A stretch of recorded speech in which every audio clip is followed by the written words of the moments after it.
Assalamu alaikum. This is second lecture of this grammar series. Students, इस lecture में हम pronoun को discuss करेंगे और इसकी different types in detail. Let's start. Pronoun second part of speech है और पार्ट्स ऑफ स्पीच किसे कहते हैं? वर्ड्स को कहते हैं. यानी इंग्लिश लैंग्वेज में 8 किस्म के वर्ड्स होते हैं जिनको हम पार्ट्स ऑफ स्पीच कहते हैं. इन पार्ट्स ऑफ स्पीच में से जो सेकंड नंबर पे है वो कौन सा है? Pronoun. Pronoun is substitute of noun या substitute of noun is called pronoun. Replacement of noun is called pronoun. Alternative of noun is called pronoun. यानी प्रोनाउन एक ऐसा वर्ड है जो नाउन का सब्स्टिट्यूट है, जो नाउन की जगह पे यूज होता है. ऐसा word which is used in place of instead of noun is called pronoun. For example, Hadi is a student. He always gets position. इस सेंटेंस के अंदर हादी जो है वो सब्जेक्ट है और इसका पार्ट ऑफ स्पीच क्या है? नाउन है. सेकंड सेंटेंस में देखें कि he always gets position में he किसकी जगह यूज हो रहा है? हादी की जगह. और हादी क्या है? नाउन. नाउन की जगह हमने क्या यूज किया? ही. तो ऐसा वर्ड जिसने नाउन को रिप्लेस किया है वो कौन सा है? He. That's why it's called pronoun. अब इसकी फर्दर टाइप्स देखते हैं. जिस तरह हमने नाउन की टाइप्स को याद करने के लिए, जहन में जो है वो उसको कंप्रीहेंड करने के लिए, जहन में रखने के लिए हमने एक कीवर्ड सपोज किया था, कैंप. इसी तरह प्रोनाउन की जो टाइप्स हैं उसको ज़हनशीन करने के लिए, ग्रैस्प करने के लिए, अच्छी तरह समझने के लिए हमने एक वर्ड सपोज किया है, प्राइड. और इसमें से हर एक लेटर की जो पावर है वो 2 है इज इक्वल टू 10. तो इस तरह ऑलमोस्ट 10 टाइप्स बनती हैं प्रोनाउन की. जिस तरह पी से पर्सनल प्रोनाउन है, पी से पॉसेसिव प्रोनाउन है, आर से रिफ्लेक्सिव प्रोनाउन, रिलेटिव प्रोनाउन, आई से इंट्रोगेटिव प्रोनाउन है, इसी तरह आई से इंटेंसिव प्रोनाउन है. बाकी भी आगे इसको हम डिस्कस करते जाएंगे जितने भी लेटर से बनते हैं. सारी टाइप्स हम इनसे 10 टाइप्स हैं, नाउन 10 टाइप्स. तो इस वर्ड में क्या है? इस वर्ड में समो जाती हैं जितनी भी इसकी टाइप्स हैं. First one is personal pronoun. अब देखें इसके नाम से समझ आ जाए, इसकी डेफिनेशन जो है वो क्लियर हो जाती है. पर्सन यानी a pronoun which is used in place of a person's name. ऐसा प्रोनाउन जो किसी पर्सन के नेम की जगह पे यूज होता है उसे हम क्या कहते हैं? Personal pronoun. ये भी पर्सनल प्रोनाउन की एग्जांपल थी ही. Once more example. Umar is a dealer. He deals in sugar. वो चीनी का कारोबार करता है. डील इन ये वर्ब है, इसके साथ ये प्रेपोजिशन. तो प्रेपोजिशन और वर्ब जब आपस में मिलते हैं तो उसको हम फ्रेजल वर्ब कहते हैं. चले हम अपना टारगेट पार्ट जो है वो डिस्कस करते हैं कि Umar is a dealer. He deals in sugar. अब इसमें उमर जो है वो नाउन है. इसकी जगह पे सेकंड सेंटेंस में देखें कि ही डील्स इन शुगर. ही किसकी जगह यूज हुआ? उमर की जगह. उमर जो है वो पर्सन है, इसकी जगह ये ही यूज किया. तो ये प्रोनाउन है. कौन प्रोनाउन? कौन सा प्रोनाउन है? पर्सनल प्रोनाउन है. इसमें तो इतनी डिटेल या इसको एक्सप्लेन करने की जरूरत नहीं है क्योंकि it's very very easy. Demonstrative pronoun. Demonstrate के मानी होते हैं एक्सप्लेन करना. वैसे इस वर्ड को देखा जाए तो डेमोन्स्ट्रेट के मानी होते हैं टू एक्सप्लेन इन डिटेल. तो डेमोन्स्ट्रेटिव प्रोनाउन को इस तरह हम सिंप्लीफाई करेंगे कि डेमोन्स्ट्रेटिव प्रोनाउन जो है ये पॉइंट आउट करने के लिए, किसी चीज की निशानदेही करने के लिए, या ऐसा प्रोनाउन या ऐसा वर्ड है जो चीजों की तरफ जो है इशारा करने के लिए यूज किया जाता है. यानी डेमोन्स्ट्रेटिव प्रोनाउन जो है ये इशारा करने वाले वर्ड्स होते हैं. जिस तरह ये, वो, दिस, दैट, दीज, दोज. ये जो 4 वर्ड्स हैं ये कौन से हैं? डेमोन्स्ट्रेटिव प्रोनाउन है. ये इशारा करने वाले वर्ड्स हैं. For example, this is an expensive. This is an expensive mobile. अब ये दिस जो है वो किस की तरफ किसको इंडिकेट कर रहा है, किसकी निशानदेही कर रहा है, किसकी तरफ इशारा कर रहा है, किसको पॉइंट आउट कर रहा है, मोबाइल को। This is an expensive mobile, और मोबाइल का पार्ट ऑफ स्पीच क्या है, नाउन। इसको पॉइंट आउट करने के लिए हमने दिस को यूज किया, तो दिस कौन सा प्रोनाउन है, क्योंकि दिस किसी का नाम नहीं है, इस मोबाइल की जगह पे यूज हुआ, इसको पॉइंट आउट किया दिस ने, तो ये प्रोनाउन है कौन सा, इशारा करने वाला प्रोनाउन है, तो कौन सा है, डेमोन्स्ट्रेटिव प्रोनाउन है। यानी डेमोन्स्ट्रेटिव प्रोनाउन जो है ये इशारा करने वाले वर्ड्स होते हैं, और ये कौन कौन से हैं, दिस है, दैट है, दीज है, दोज है, ये जो चार है इनको हम डेमोन्स्ट्रेटिव प्रोनाउन कह सकते हैं। इसके बाद है ये जो नंबर 3 और 4 पे हैं, एग्जामिनेशन पॉइंट ऑफ व्यू से these are very important types of noun. Reflexive pronoun जो है और इंफेटिक प्रोनाउन दोनों सेम स्पेलिंग के साथ है, दोनों की डेफिनेशन भी सेम है। क्या डेफिनेशन है, the pronoun which is use to emphasise the subject, ऐसा प्रोनाउन जो सब्जेक्ट को स्ट्रेस करने के लिए, सब्जेक्ट को एम्फसाइज करने के लिए, सब्जेक्ट पे जोर डालने के लिए यूज होता है। यानी कि इसकी जो उर्दू है, आप इसको इस तरह समझें कि हम उर्दू में जो वर्ड यूज करते हैं खुद, उसके लिए रिफ्लेक्सिव प्रोनाउन यूज होता है। अगर मैं ऐसे कहूं कि मैंने ये किताब लिखी, मैंने खुद ये किताब लिखी, या खुद मैंने ये किताब लिखी, तो इसमें जो खुद यूज कर रहा हूं ये रिफ्लेक्सिव को इंडिकेट कर रहा है। The pronoun which is use to emphasise, stress करना, दबाव डालना, किस पे, सब्जेक्ट पे। He runs the shop himself, he runs the shop, वो दुकान चलाता है, खुद चलाता है। तो ये हिमसेल्फ जो है किसका रिफ्लेक्शन है, ये ही की एक फॉर्म है, ही की एक शक्ल है। तो he runs the shop himself, he says himself, they say themselves, I say myself, we say ourself, यानी जो सब्जेक्ट होगा ये उसी का रिफ्लेक्शन होगा। तो ये हिमसेल्फ जिसके मानी यहाँ पे हैं खुद के हैं, कि वो खुद दुकान चलाता है, यानी उसने कोई मुलाजिम वगैरह नहीं रखा हुआ, वो खुद काम करता है। तो ये खुद किसको एम्फसाइज कर रहा है, इस सब्जेक्ट ही को।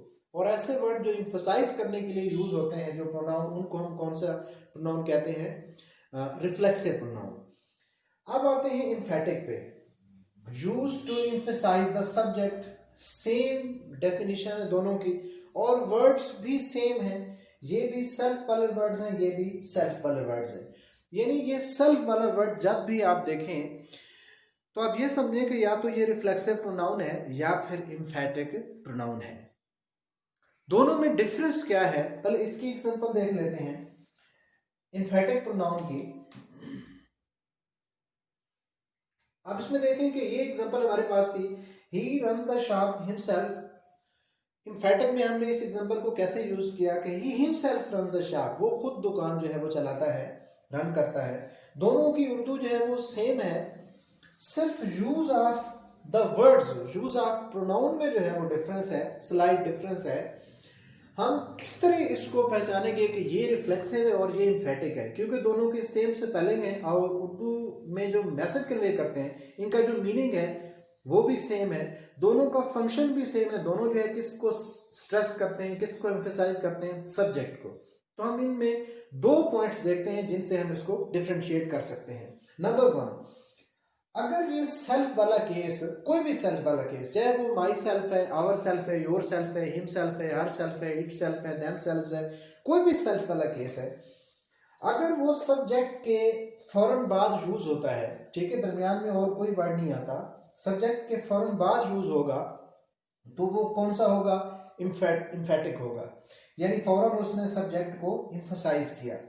सब्जेक्ट के फौरन बाद यूज होगा तो कौन सा होगा, इम्फेटिक। अगर सब्जेक्ट के फौरन बाद यूज नहीं होता है, बाद में यूज होता है, जिस तरह इस सेंटेंस में है, ही रन्स द शॉप हिमसेल्फ, ये हिमसेल्फ फौरन बाद सब्जेक्ट के यूज नहीं हुआ, बल्कि at the end of sentence use हुआ, तो यहाँ पे ये क्या है, रिफ्लेक्सिव। एक ये डिफरेंस। दूसरा डिफरेंस ये है कि अगर जो है जो एक्शन वर्ब है, अगर वर्ब के बाद यूज होगा तो कौन सा होगा, रिफ्लेक्सिव। अगर एक्शन वर्ब से या वर्ब से पहले यूज होगा तो फिर कौन सा होगा, एम्फेटिक होगा।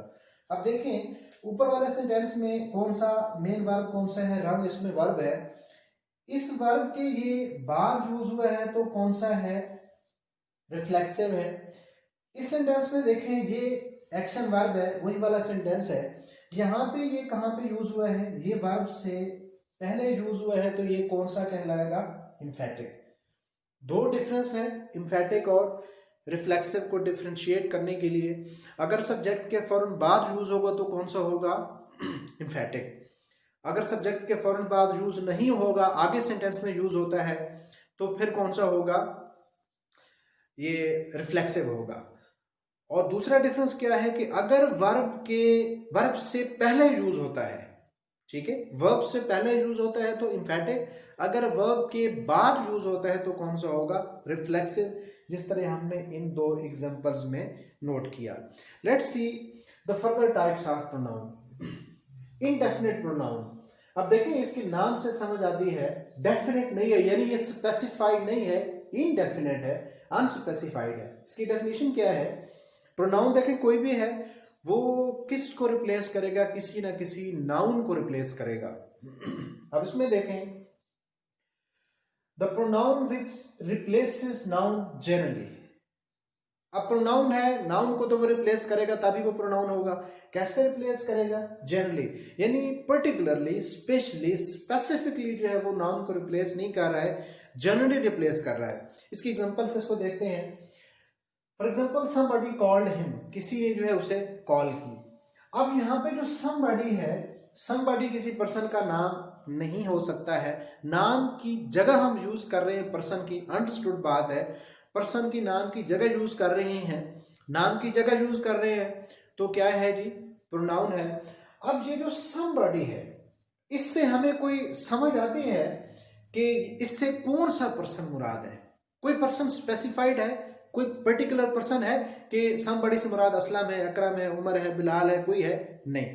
समबडी हमें ये इंडिकेशन नहीं दे रहा कि इससे कौन सा, यानी कि ये जो इनडेफिनेट प्रोनाउन है इनसे अननोन पर्सन मुराद होते हैं, they mean some unknown person. जिस तरह समबडी है, समवन है, समथिंग है, नोबडी है, एनीवन है, ठीक है, इससे हमें समझ तो नहीं आती है कि कौन सा पर्सन इससे मुराद है। तो इट मीन्स कि इनडेफिनेट प्रोनाउन जो है they mean some indefinite person, यानी कि वो पर्सन स्पेसिफाइड नहीं होता, ये किसी भी पर्सन को। अब अगर मैं ये कहूं कि इकबाल इज अ टीचर, ठीक है, अब इकबाल को रिप्लेस कर रहा है, स्पेसिफिकली अगर मेरी जगह पे लगाया जाए, ठीक है, तो फिर तो ये हो जाएगा, डेफिनेट हो जाएगा। अब इस सेंटेंस में देखेंगे तो somebody called him, तो somebody से हमें समझ नहीं आती कि कौन सा पर्सन मुराद है, that's why it's called indefinite pronoun, ना के definite। नेक्स्ट है ये somebody, anyone, someone, something, nobody, no one, ये सारे कौन से हैं, indefinite pronoun हैं, जिनसे ये समझ ना आए कि कौन सा पर्सन जो है वो मुराद है। इंट्रोगेटिव प्रोनाउन, यानी इंट्रोगेटिव वर्ड, जैसे वर्ड्स होते हैं जो सवाल करने के लिए यूज होते हैं, तो इंट्रोगेटिव प्रोनाउन जो है वो कौन सा होगा, जिस तरह व्हाट है, व्हेन है, ये सारे क्वेश्चन करने के लिए यूज होते हैं ना। लेकिन इंडेफिनेट प्रोनाउन, इंट्रोगेटिव प्रोनाउन कौन सा होगा, क्योंकि प्रोनाउन वो होगा जो नाउन की तरफ इशारा करेगा, जो नाउन को रिप्लेस करेगा। अब व्हेन जो है वो तो टाइम के बारे में होता है, ठीक है, तो वो प्रोनाउन तो नहीं होगा। आपने इसमें ये देखना है कि एक तो वो इंट्रोगेशन वर्ड हो, सवाल किया जा रहा हो, लेकिन किसके बारे में, किसी नाउन के बारे में अगर सवाल किया जा रहा है तो तब वो प्रोनाउन होगा, अदरवाइज वो प्रोनाउन नहीं होगा। The pronoun which is used to ask question about some noun, noun के बारे में क्वेश्चन करेगा तब वो प्रोनाउन होगा, अदरवाइज प्रोनाउन नहीं होगा। अब देखें who is your best teacher, इसमें देखें हु जो है वो किसके बारे में क्वेश्चन कर रहा है, टीचर के बारे में क्वेश्चन कर रहा है। टीचर का पार्ट ऑफ स्पीच क्या है, नाउन।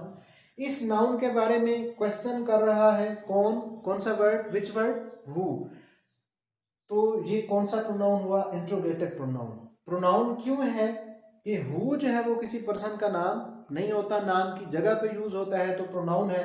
कौन सा प्रोनाउन है, इसके बारे में, नाउन के बारे में क्वेश्चन कर रहा है, तो कौन सा है, इंट्रोगेटिव प्रोनाउन है। Sorry, what's your profession. अब जो है वर्ड, इसमें सवाल करने वाला एक वर्ड है, क्वेश्चन पूछने के लिए यूज किया जाता है। व्हाट्स योर प्रोफेशन, वर्ड जो है वो किसके बारे में क्वेश्चन कर रहा है, प्रोफेशन के बारे में। और प्रोफेशन क्या है, नाउन। ऑलमोस्ट जो वर्ड SION पे खत्म होते हैं, CION पे खत्म होते हैं, TION पे खत्म होते हैं, वो क्या होते हैं, नाउन होते हैं। तो वर्ड किसके बारे में क्वेश्चन कर रहा है, प्रोफेशन के बारे में। ये नाउन है, और ऐसा वर्ड जो किसी नाउन के बारे में क्वेश्चन करने के लिए यूज होता है, उसे हम क्या कहते हैं, pronoun.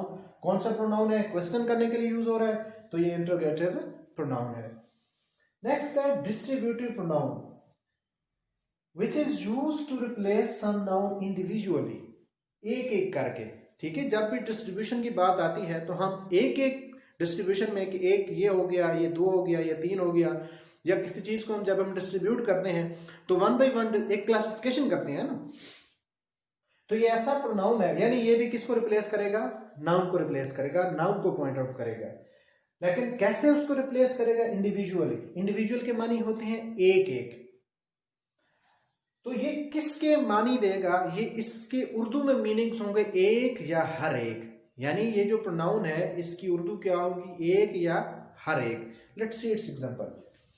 Everybody got his share, हर एक शख्स ने अपना शेयर जो है वो लिया। अब एवरीबॉडी देखें, किसी बंदे का नाम नहीं होता, नाम की जगह पे यूज होगा, अंडरस्टूड बात है। ठीक है, एवरीबॉडी नाम नहीं होता, लिहाजा नाउन नहीं है।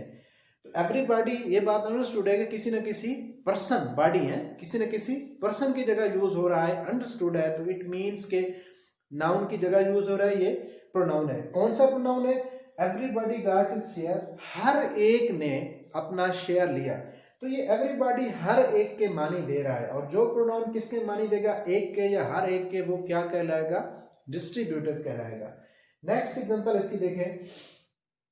Everyone is responsible to God for his deeds, हर कोई अपने अमाल के लिए, अपने कामों के लिए अल्लाह ताला को जवाबदेह है।